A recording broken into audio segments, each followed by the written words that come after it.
अस्सलाम वालेकुम। मेरे एक दोस्त हैं, उनका नाम है इसहाक साहब। वो इंडिया पूना में रहते हैं और वो यूट्यूब के ज़रिए ही मेरे दोस्त बने हैं।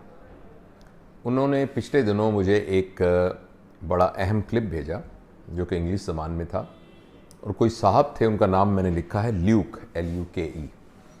तो मेरा ख्याल है वो मेडिकल डॉक्टर थे। तो उन्होंने कैंसर के बारे में एक बात की थी। तो वो इतनी अहम और इतनी ज़रूरी बात थी, और चूँकि मैं भी एक डॉक्टर हूँ और मैं ख़ुद भी उन तमाम बातों से पहले वाकिफ़ था, तो वो बात मुझे इतनी अच्छी और ज़बरदस्त लगी कि और मैं उनको ट्रेस करता रहा। मैं उनको ढूंढ नहीं सका कि ल्यूक साहब किस मुल्क के हैं, लेकिन बहरहाल मैं उनको एक्नॉलेज करते हुए उर्दू में वो तमाम बातों का ख़ुलासा करता हूँ।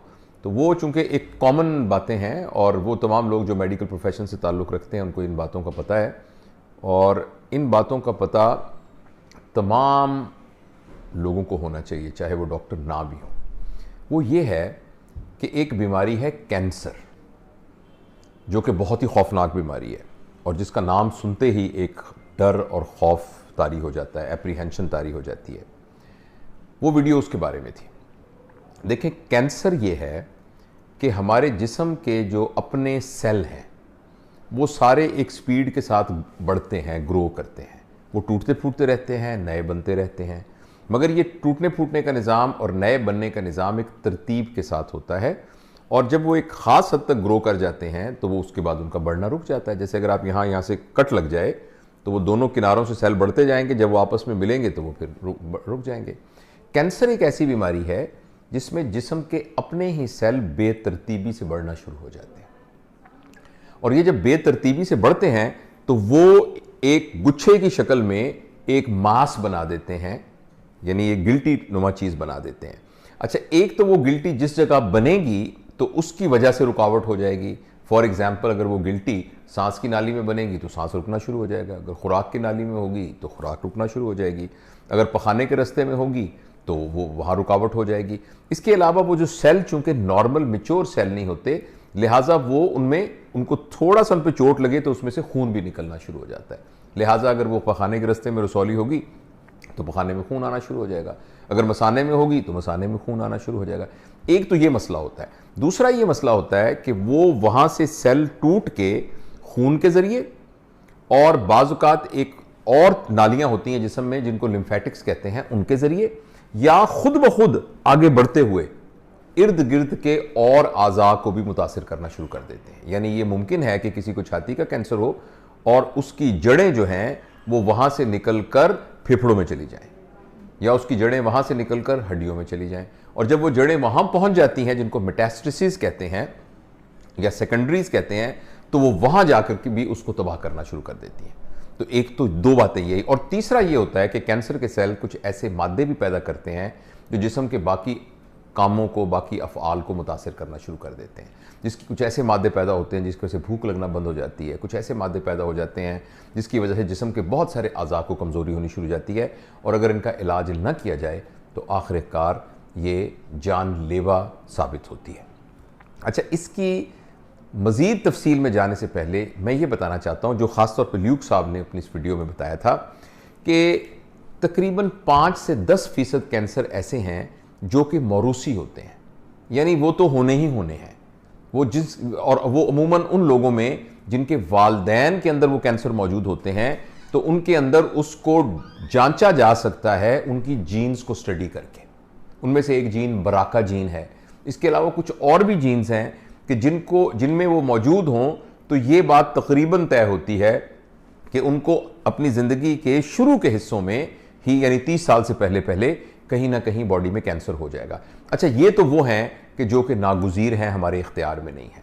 लेकिन इसके अलावा जो बाकी बहुत सारे और कैंसर हैं जो कि जेनेटिक नहीं हैं, मगर बाद में हमारे जिस्म में मुख्तलिफ तब्दीलियाँ आती हैं जिनकी वजह से कैंसर बनते हैं, उसके बारे में ये बिल्कुल एक हैरान कुन रिसर्च है कि जब लाखों मरीजों को स्टडी किया गया, जिनको के छाती का कैंसर था, या जिनको अंतड़ियों का कैंसर था, या जिनको खून का कैंसर था, या हड्डियों का, या जिस्म के किसी भी हिस्से का कैंसर था, तो ये देखा गया कि उनके अंदर 4 चीजें कॉमन थी।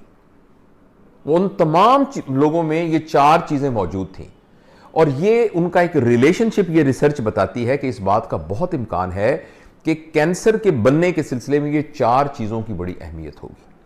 और ये 4 चीज़ें ऐसी हैं जो कि बहुत आसानी से समझी जा सकती हैं और आसानी से उनसे बचा जा सकता है। उसमें से पहली बात ये थी कि जितने भी ये कैंसर के लोग थे, इनमें से अक्सरियत को कब्ज़ थी, कॉन्स्टिपेशन जिसे कहते हैं, क्रॉनिक कॉन्स्टिपेशन, यानी साल हा साल से उनके पखाने के इखराज का निज़ाम था वो ठीक नहीं था। जो दूसरी बात देखी गई कि उनमें से अक्सरियत को हाइपर एसिडिटी थी, यानी तेजाबियत उनके जिस्म में ज़्यादा थी। तीसरी ये चीज़ देखी गई कि उनमें से अक्सरियत की नींद पूरी नहीं होती थी। और चौथी चीज़ ये देखी गई कि उनमें से अक्सरियत को स्ट्रेस था, क्रॉनिक स्ट्रेस जिसको कहते हैं, साल हा साल का स्ट्रेस।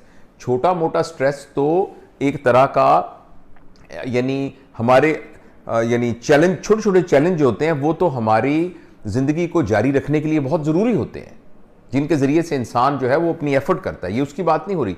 लेकिन क्रॉनिक स्ट्रेस, मुसलसल स्ट्रेस वाली ज़िंदगी, ये देखा गया कि जिन लोगों में ये 4 चीज़ें थीं, उन लोगों में कैंसर होने के चांसेस बहुत ज़्यादा थे। बल्कि ये है कि स्ट्रेस तो तकरीबन तमाम लोगों में था जिनको सारा कैंसर हुआ है।